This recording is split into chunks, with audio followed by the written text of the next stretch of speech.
What is up, everybody? Welcome back to the final mixing video of this series. It's been a while, but we've gotten here, and we followed the framework that I've listed before in the other videos. So speaking of a framework, I highly encourage you to download the free guide down below. It kind of goes into my personal process of mixing a track, and this pretty much applies for every single piece I work on.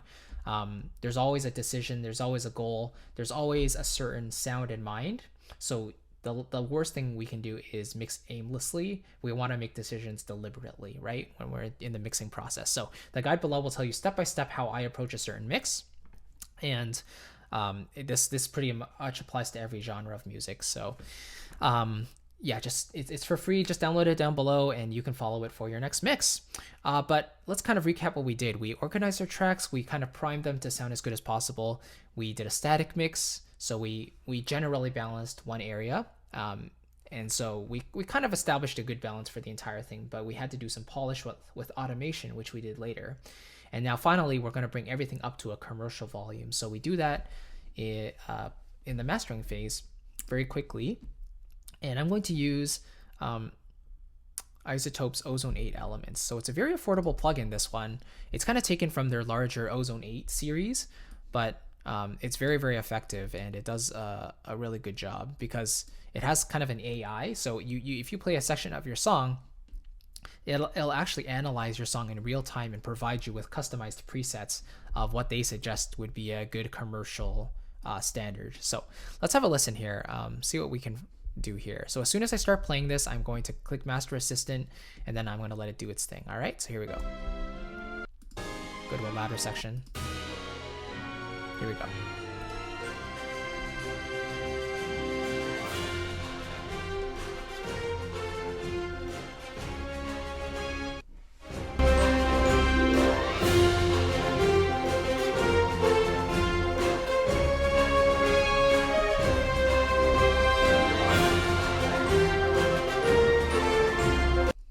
Okay, so let's take a look at this curve for a second. So you know how before I boosted a lot of the top end of each of the tracks? So I may have overdone it here because Ozone 8 is recommending I pull down some of them, especially near the top. So now it's kind of up to me. The ball's in my court, so I have to decide if each of these suggested moves are appropriate for the mix. So let's just check it out. Let's play around with it a bit.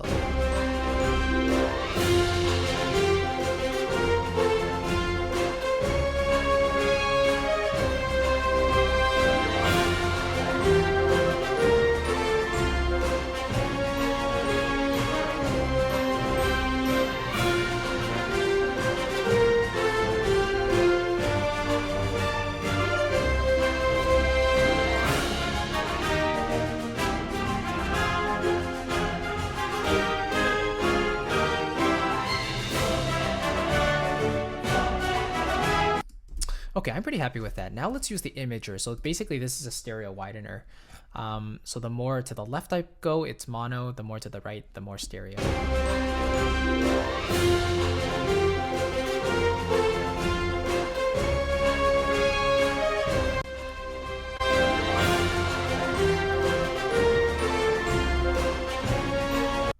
See, I like what that does. As soon as I turn it on, it automatically gives me some more width, which sounds quite good, and I find that 20 is usually a good default setting for me to use.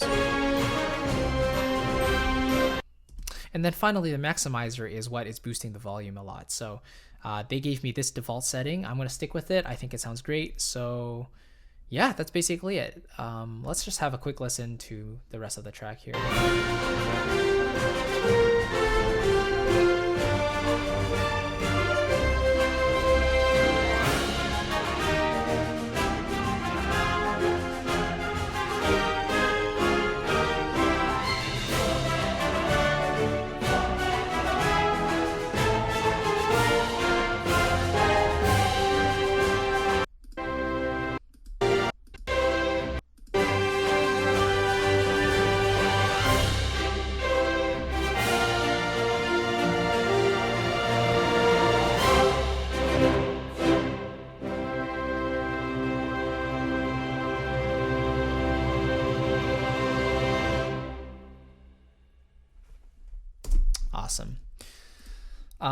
So yeah, I'm pretty much done. I'm happy with that.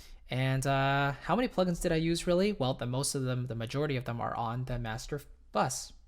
And that's the benefit of top-down mixing. You don't clutter up your mix. You don't do processing that is not necessary. You start on the master so you get a good sound right out of the box or right out of the gate really quickly. And then you work downwards, whatever needs processing, whatever needs additional work, you can treat those accordingly. But the great thing for me is that basically all of the sounds I use have already been treated in a certain way. So they're already ready for the mix. There's not much else I have to do. So that's why I leave a lot of these untreated aside from the EQ, just to really get the best out of them. But overall, the sound is quite good. The ones I had to work on the most are pretty much the Cinematic Studio series because they're a little bit dark. They need a little bit of shine at the top, so I normally boost those a bit. But in context of the mix, it sounds, pretty good anyway. So yeah, that's pretty much it. That is the full mix from the very beginning when we had the raw tracks. I bounced them to audio, then we had our pre-mix EQ just to balance everything. To get rid of the bad stuff and kind of enhance some of the good stuff. And then we did a static mix to give it general balance, but I had to work on that a little bit more and polish it up with automation afterwards. And then finally, we now have this limiter so we can bring it up to a commercial standard. And that is basically the process. So if you followed along with the guide below, it's all explained in there step by step and why I do what I do. And I hope it helps you, when you're working on your next mix, feel free to print it out, and it's very short and readable. So I just really appreciate you sticking around with me on this journey. I hope it helped you a little bit, and I will see you in the next video. Not quite sure what I'm going to do yet, but this was definitely a fun series to do. So if you have any suggestions, please leave some comments below. I'd love to see what you have in your mind and what you want to see next. So until then, have a great day, and I will see you in the next video. Bye-bye.